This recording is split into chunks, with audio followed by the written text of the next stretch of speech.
Andito po tayo ngayon sa Espoo National Park. Isa po ito sa mga national parks dito sa Finland at marami po mga tao ang pumupunta dito. Tingnan nyo naman po, napakaganda na lugar. Yung lake, napakalinis. Yung forest, napakalinis at napakaganda. At ngayon po ay mangunguha tayo ng mushrooms. At tingnan nyo naman po, meron na tayong nakitang mushroom. Ang tawag po sa mushroom na ito ay forest lamb mushroom.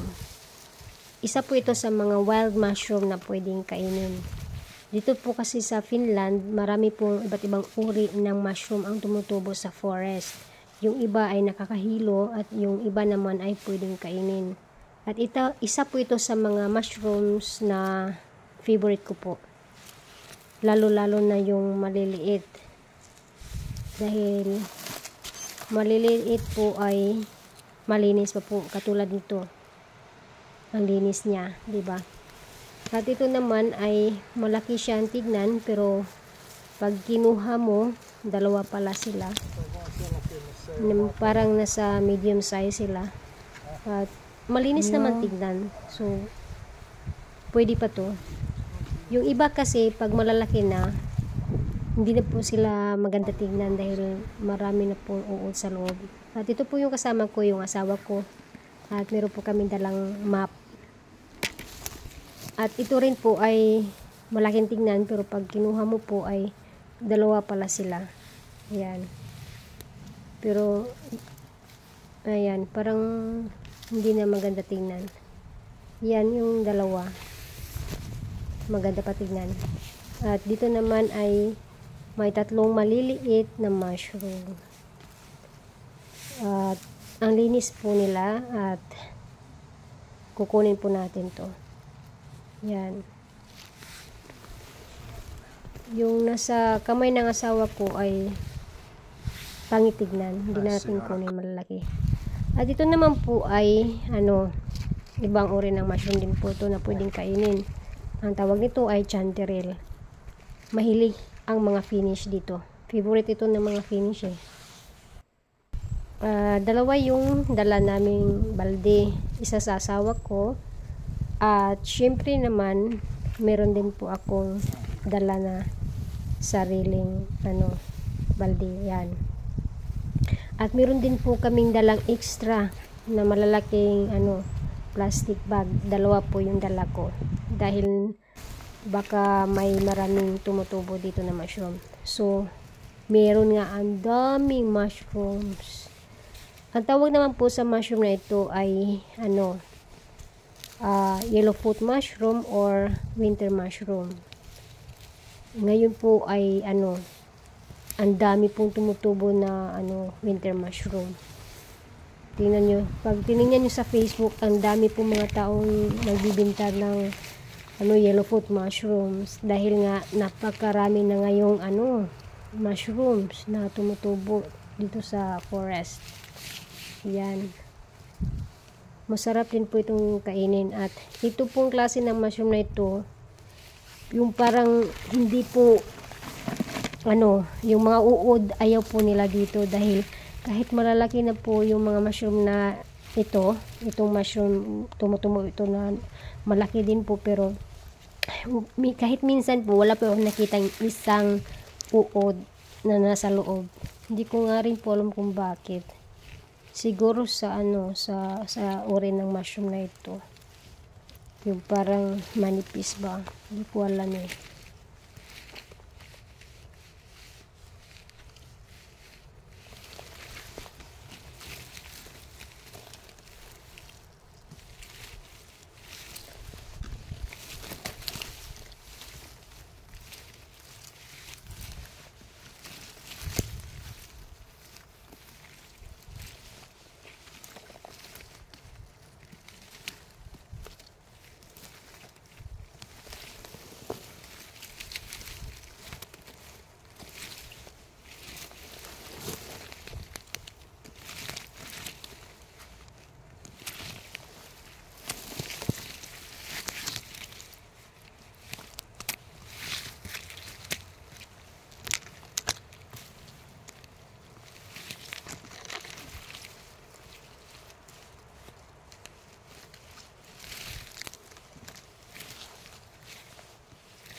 Jackpot po tayo ngayong araw guys dahil napakarami po ng mushroom. Tingnan nyo, nakaisang balde na po tayo.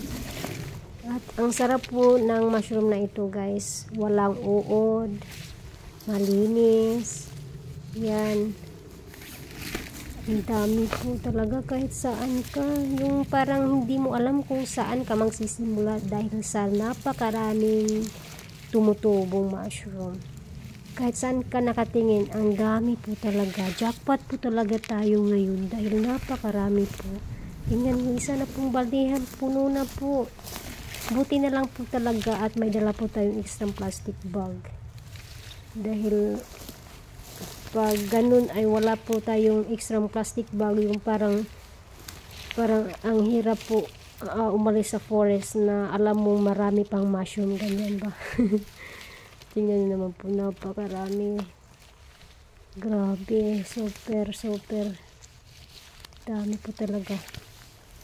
Kahit saan ka tumingin talaga ay makikita mo puro mushroom.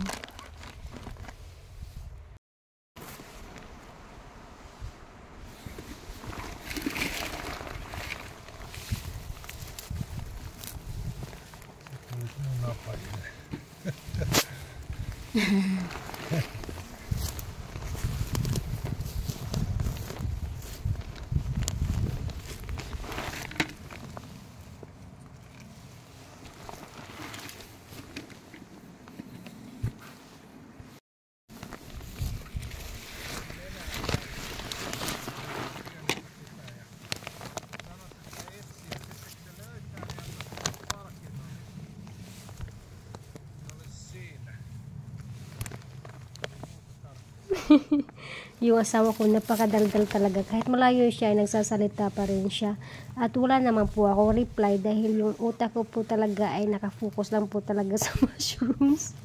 Hindi po ako, wala po ako reply sa kanya kasi nahihirapan na po ako sa dami ng mushrooms na tumutubo dito. Hindi ko alam kung saan ako magsisimula. Sa right side ang dami, sa left side ang dami, sa harapan mo ang dami din. So, nagsasalita lang siya ng mag-isa para.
Pangalawang balde ko na po to.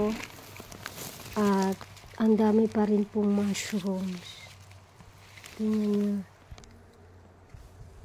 Yung sasawa ko po ay puno na rin yung balde niya.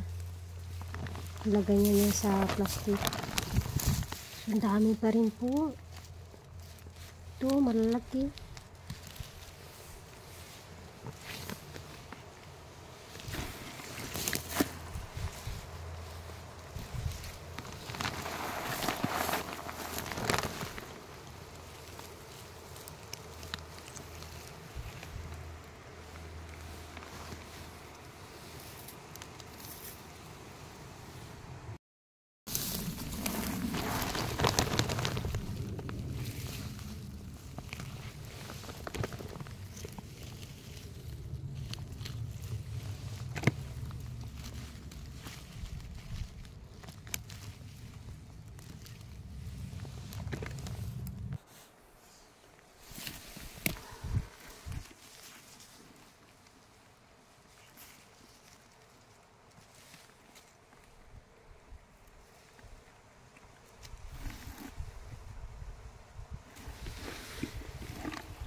Diba?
Guys, 2 oras na po kami nangunguha ng mushroom pero ang dami pa rin pong mushrooms.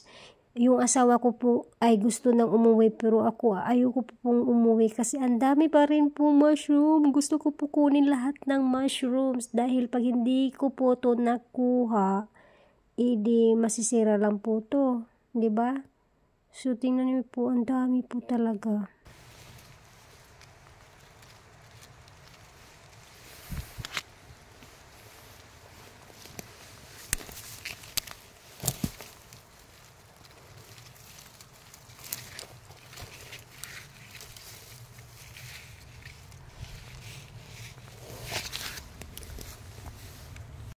Finally, pauwi na po kami guys.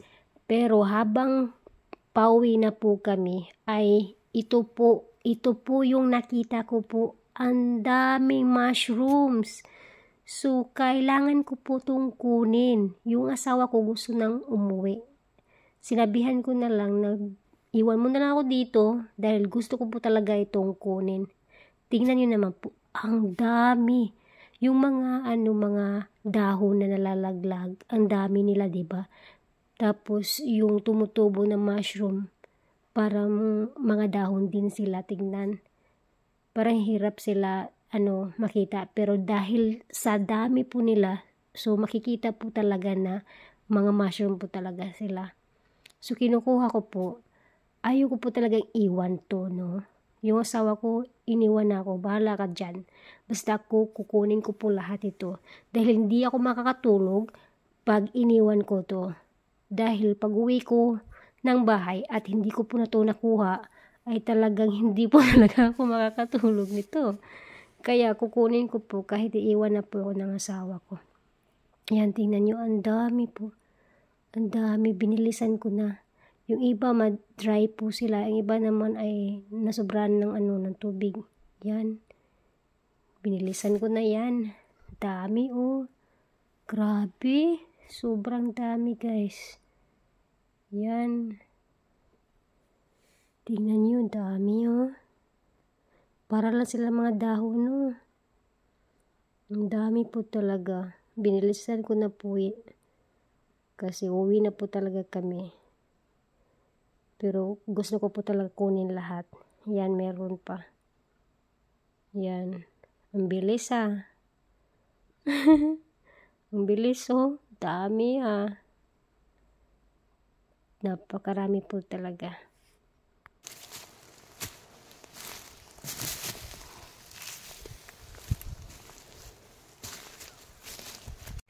Guys, ito na po lahat yung nakuha nating mushrooms kanina.